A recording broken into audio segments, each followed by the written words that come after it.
पहले तो मैं आपके पास ही आ रहा हूँ। आप मेरे को जरा अपने ट्रेडिंग कॉल्स बता दीजिए, आपके ट्रेडिंग कॉल कौन से हैं?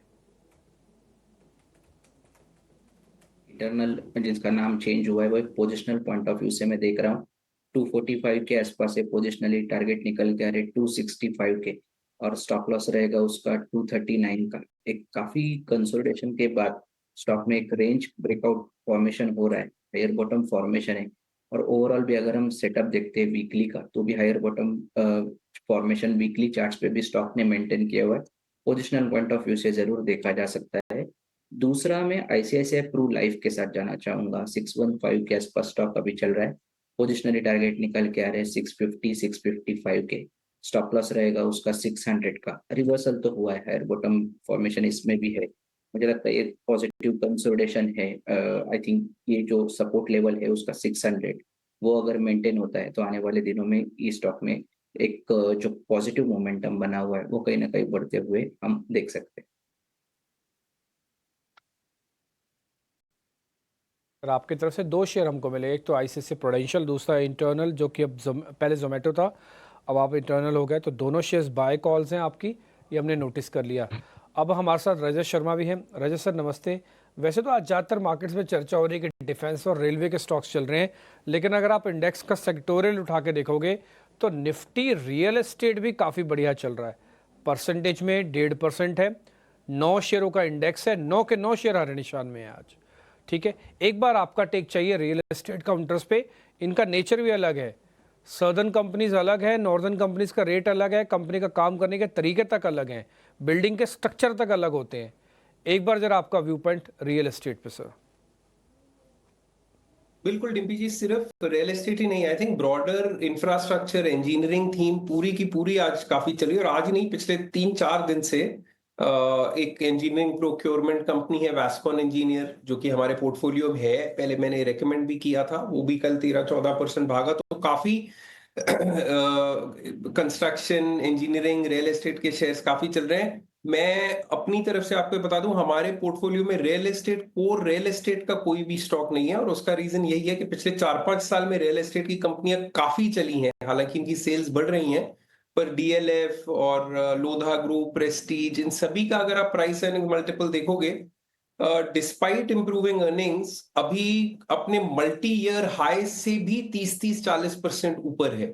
जो इनका इससे पहले, इस रैली से पहले हाई लगा था, उससे 40-50% ऊपर ट्रेड कर रही है। तो काफी अर्निंग्स को इंप्रूव होना पड़ेगा इनको, फॉर रियलिस्टिकली अट्रैक्टिव वैल्यूएशंस पे आने के लिए। उसके सिवाय अगर आप real estate, core real estate छोड़ दो, हालांकि वास्कॉन इंजीनियर जिसकी मैं बात कर रहा हूँ वो कंपनी रियल एस्टेट में भी है, but they are into engineering procurement, third party के लिए वो बनाते हैं रियल एस्टेट प्रोजेक्ट्स। और उनकी ऑर्डर बुक काफी बड़ी एक सरकारी है। अराउंड 65% 70% उनका जो ऑर्डर बुक है वो गवर्नमेंट कॉन्ट्रैक्ट के थ्रू आता है। So that's a company that I really like. हमने पहले भी रिकमेंड किया है, मेरे पोर्टफोलियो में ये है और काफी टाइम से है। So that is one stock जो मुझे पसंद है। बट जो large cap frontline real estate stocks हैं, इसमें कोई पोजीशन नहीं। यस सर, पॉइंट टेकन है। आप जो अपना वैलिड रीज़न बता रहे हैं, हालांकि मेरा भी ऐसा मानना है जो ग्राउंड चेक होता है वो अलग है और जो कंपनीज की बैलेंस शीट है अलग है। रियल एस्टेट जो ग्राउंड पे दिखता है, कई बार वो बैलेंस शीट्स में नहीं दिखता, और कई बार जो बैलेंस शीट्स में दिखता है टिपिकली वो आपको ग्राउंड पे नहीं दिखेगा। आजकल का सीज़न ग्राउंड पे देखने का है। आप प्रोजेक्ट लॉन्च करो, अच्छी जगह पर, अच्छी लोकेशन, अच्छे रेट लेके आओ, हाथों हाथ बिक जाएगा। फिर भले बैलेंस शीट्स में उतना आए या ना आए, या डिले इम्पैक्ट के साथ आए। छोटा सा ब्रेक हम ले लेते हैं। से एक राय जानना चाहूंगी। इन दिनों हम देख रहे हैं, बिकॉज रिजल्ट बैक्ड एक्शन भी नजर आ रहा है, सेक्टोरल रोटेशन काफी हद तक देखने को मिल रहा है। क्या इन्वेस्टर्स अभी अपने चुनाव में सेक्टर स्पेसिफिक अपनी थिंकिंग पैटर्न जो उससे बदल रहे हैं? मनी एग्जैक्टली कौन से सेक्टर्स में फ्लो होता हुआ दिख रहा है, और आपको अपॉर्चुनिटीज कहां से इस वक्त नजर आती हैं? बिल्कुल, ये कहना तो मेरे लिए मुश्किल है कि इन्वेस्टर्स ऐसा कर रहे हैं कि नहीं, बट ये करना चाहिए। और उसका रीजन ये है कि कुछ सेक्टर्स ऐसे हैं जो काफी अपने हिस्टोरिक वैल्यूएशन से नीचे ट्रेड कर रहे हैं, प्लस इन एडिशन टू उनका नीचे ट्रेड करना, फ्यूचर उनके लिए काफी ब्राइट है। इफ आई टॉक अबाउट जो दो सेक्टर हैं जो मेरे फेवरेट हैं अभी, banking and financial services overall, और दूसरा टेक्नोलॉजी। उसका reason, banking and financial services बहुत टाइम से अंडर परफॉर्म कर रहा है ओवरऑल मार्केट्स को, एंड एक ये धारणा बन गई थी इन्वेस्टर्स की कि इंडियन लार्ज बैंकिंग में पैसा नहीं बनेगा, नहीं बनता, because of UPI payments and जितने एनबीएफसीज आ गए मार्केट में। मुझे नहीं लगता ऐसा होने वाला है। इनफैक्ट लॉट मोर मनी, अब तो काफी पैसा हम देख रहे हैं, बैंक्स के डिपॉजिट्स काफी स्पीड से बढ़ते जा रहे हैं पिछले कुछ टाइम से। तो मैंने पहले भी इसकी चर्चा की थी that axis bank, HDFC bank, ये जो लार्ज प्राइवेट सेक्टर बैंक्स हैं, अगर मैं 2-3 इनके बड़े रीजंस बताऊं तो आईएमएफ की अभी मैं रिपोर्ट पढ़ रहा था, इंडिया 6.5-7% पे ग्रो करता ही रहेगा, and fourth largest economy growing at that rate. इतनी लार्ज इकोनॉमी इस रेट पे ग्रो करेगी तो 14 से 15% जो क्रेडिट ग्रोथ हमारा अभी है, हिस्ट्री में आई डोंट नो कब कौन सी इकोनॉमी का 14 से 15 क्रेडिट ग्रोथ था। इतनी तेज अगर इकोनॉमी बढ़ेगी तो उसमें इंफ्रा भी बिल्ड होगा, कंपनियों को अपने प्लांट्स, प्रोडक्शन फैसिलिटीज बढ़ानी पड़ेंगी, और उन सबका बेनिफिट सबसे ज्यादा बैंकिंग सेक्टर को ही मिलता है। तो ये एक सेक्टर है जो बहुत ही अच्छे वैल्यूएशन पे ट्रेड कर रहा है। Most of these banks, private sector, price to book ratio के हिसाब से 0.9 to 1.4 के बीच में ट्रेड कर रहा है। मेरे पसंदीदा स्टॉक जो मैंने आपको बताया, एचडीएफसी बैंक और एक्सिस बैंक है।